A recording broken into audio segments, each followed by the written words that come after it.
Welcome back to another video. So I decided to take a trip down memory lane, and I was sitting at the house and I was like, you know what, I'm gonna go see my house I used to live in that Section 8 ruined for me. So when you try to obtain a life of being in good places and good environments, you can't let everybody in that space. All right, what I mean by that is your neighborhood tells a lot about your living conditions, right? Whether you think you made it or not. But I bought my first house in 2017. Y'all bear with me, I'm going around traffic circles. I bought my first house in 2017. I had to do it the hard way. So my last credit history was pretty much when I was in the military and I had financed everything. You know, they give you money left and right in the military. It's like they don't care, they taking it out your check anyway. So when I tried to get my first house back in 2012, that's when I discovered I don't have any credit. It's another traffic circle. All right. So I went to the Keller and Williams. I seen a house I had wanted, and I'm thinking about me not having any credit. Hell, I had good credit. Like I said, we're not taught any of this. But I went and talked to the mortgage people, and they pulled my credit profile, and it's like, you don't have any credit. I was like, what do you mean I ain't got no credit? I paid off a Ford Explorer, and I paid off the Stereo World system. Where's all this rattling coming from? This is what happens when you let your family drive your car. My sister had my car for the last 3 days. This is the 2017 Elantra. So yeah, so it was like, here's what you need to do. They're like, you need to get a security credit card, right? I'm gonna turn it into the neighborhood now. Turn this around. So this is where I used to live out here. I stayed in the second phase, which was in the process of being built. So this is the first phase of this neighborhood. I rode out here before I started looking for my house in 2017, and it was still being built. I said that's the house I want. By that time I had got my credit up by the realtor, you know, telling me I need to get a secured credit card, go finance some furniture, do something, get something active. So that's what I did.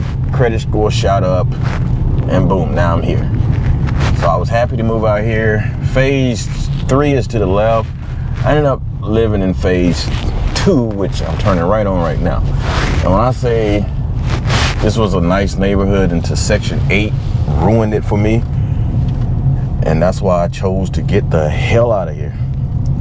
So my house is just past this blue residential van coming up here on the right. All right, so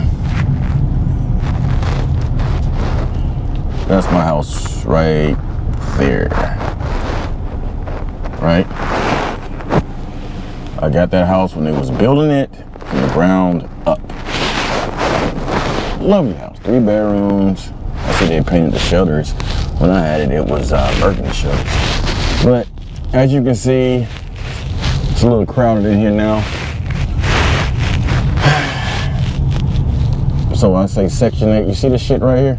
Like fucking trash and junk all over the place.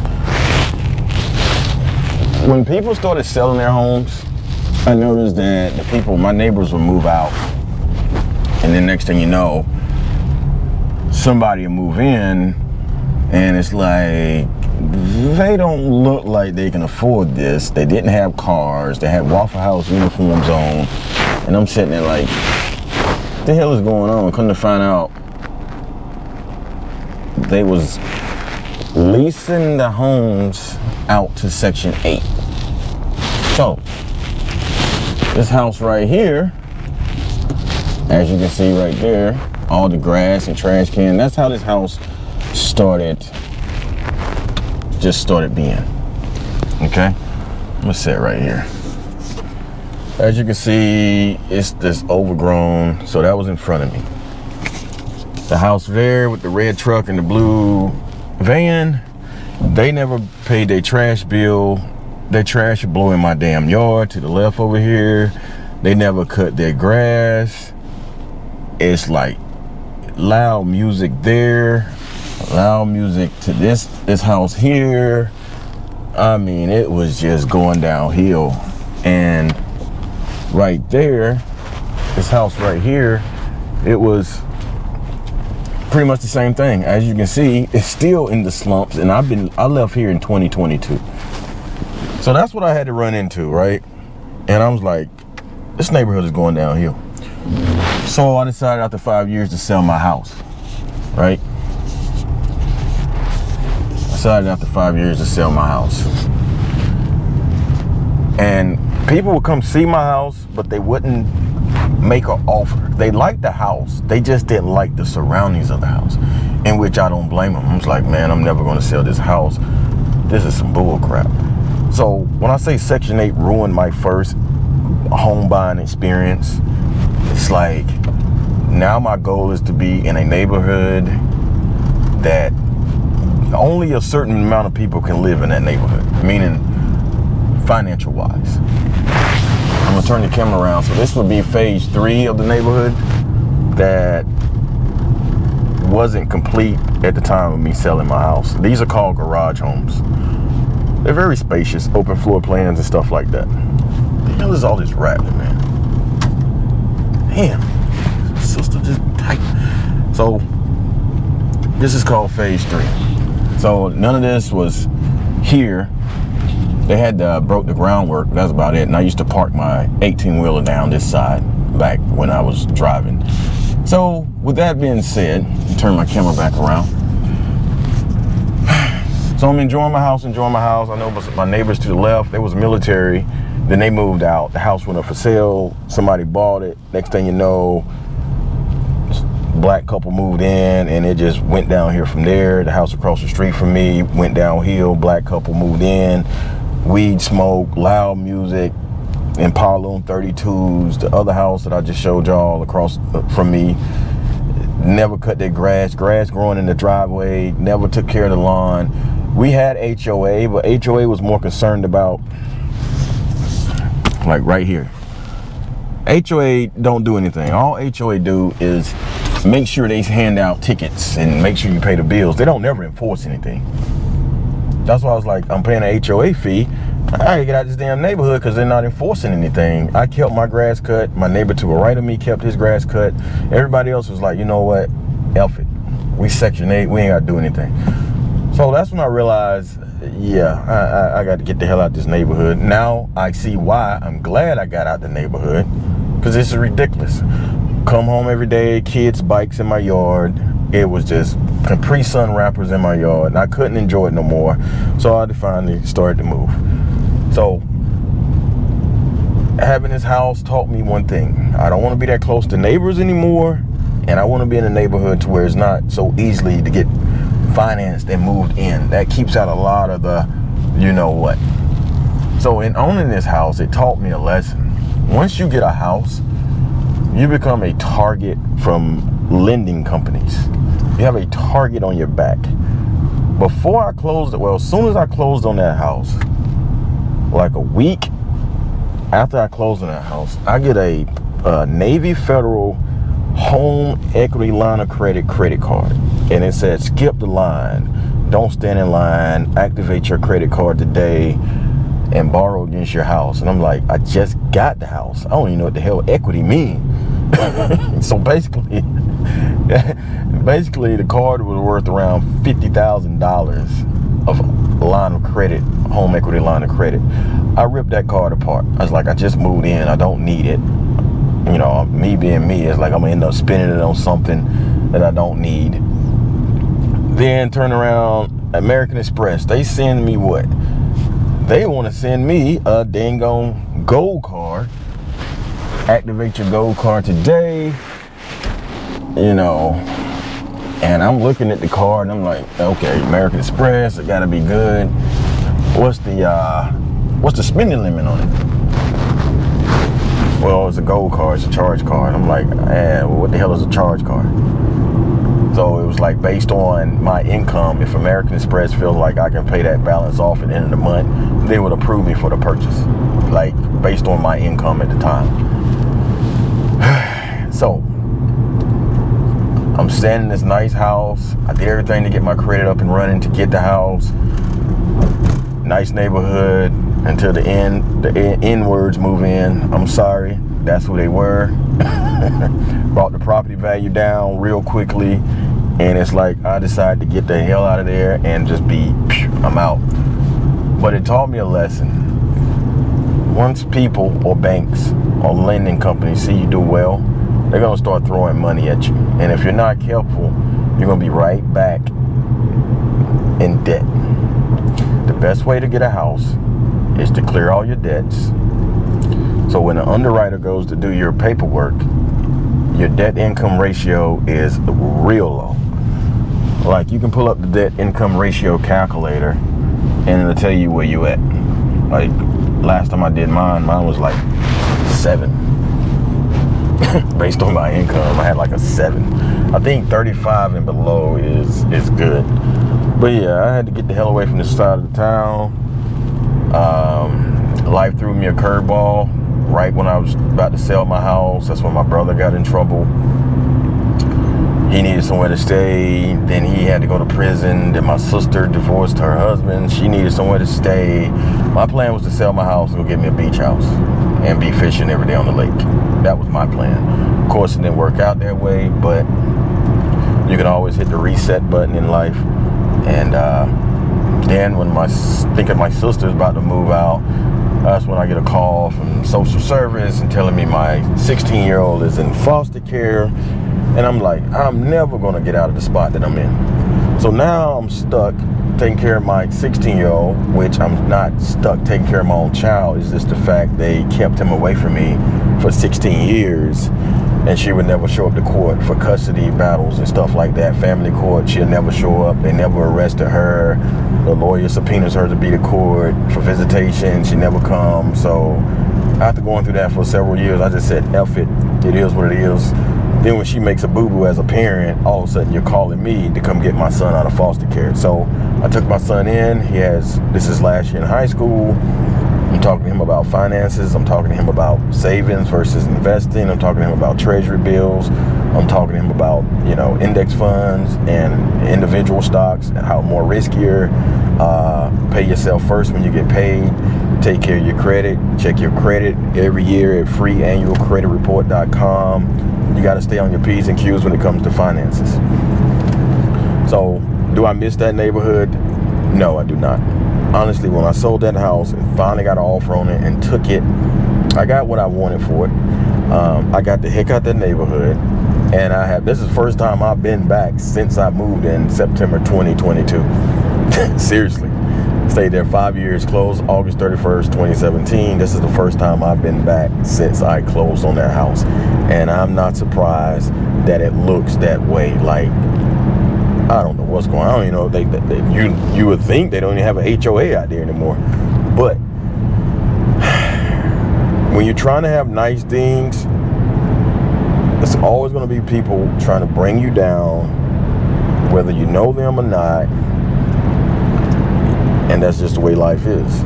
So my own brother was telling his wife, I couldn't afford no 2,000 square foot home. It's impossible.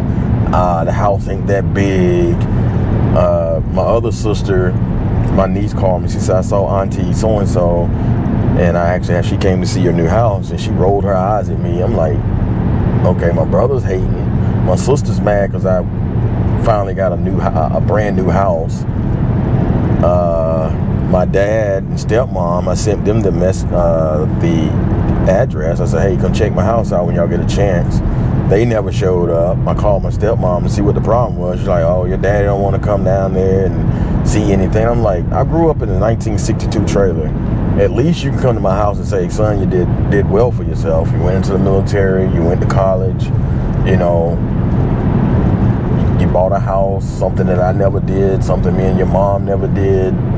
Only you out of the whole family is the one that actually bought a house, and I'm proud of you. He never did that. But they sat back and counted my pockets, want to know how much I spent, where did I get the money from, all this and all that. It's crazy. And then too, you become a target when you own a house. Other than the lending companies, like I had that house and came across COVID.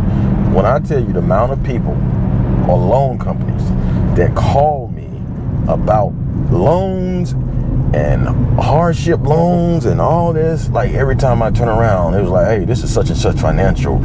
Are you in a bind? Do you need some money? COVID has hit everybody. Do you need this? We got $50,000 for you. I'm like, I don't know. I don't need no, I ain't calling nobody for no loan, but you calling me trying to give away money.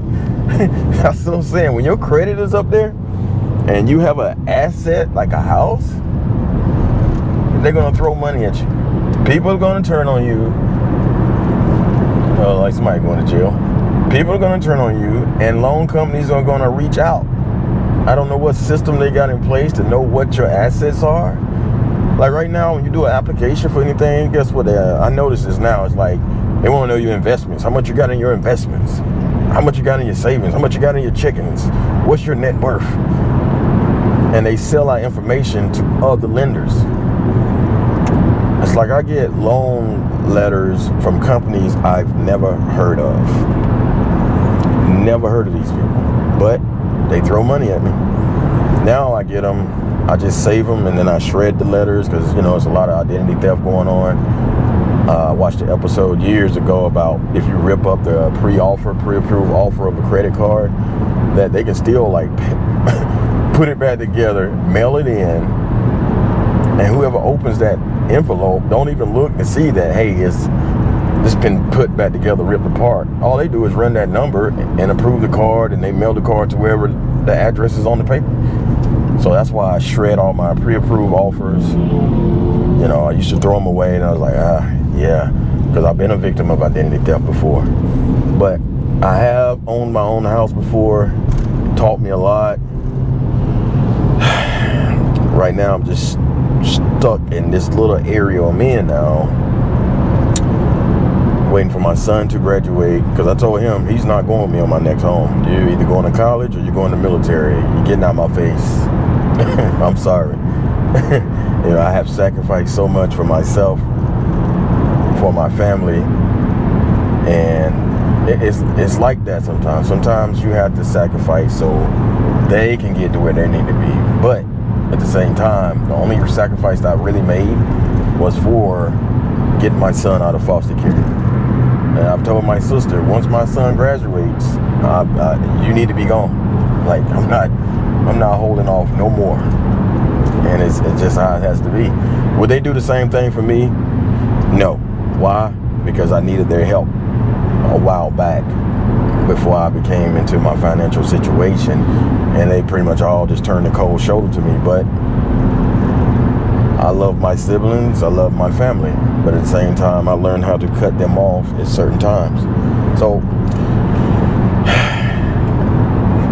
if you're thinking about getting a house, or you plan on buying a house, that's what you gotta look out for. Make sure you choose the right neighborhood, get something within your price range, and be on the lookout to not get sucked back into debt. You get out of debt to get the house, and then you go back in the debt when they start throwing all these offers at you.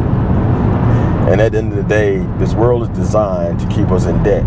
Don't have any credit and see how much you get approved for stuff. Like, we are forced to have credit cards.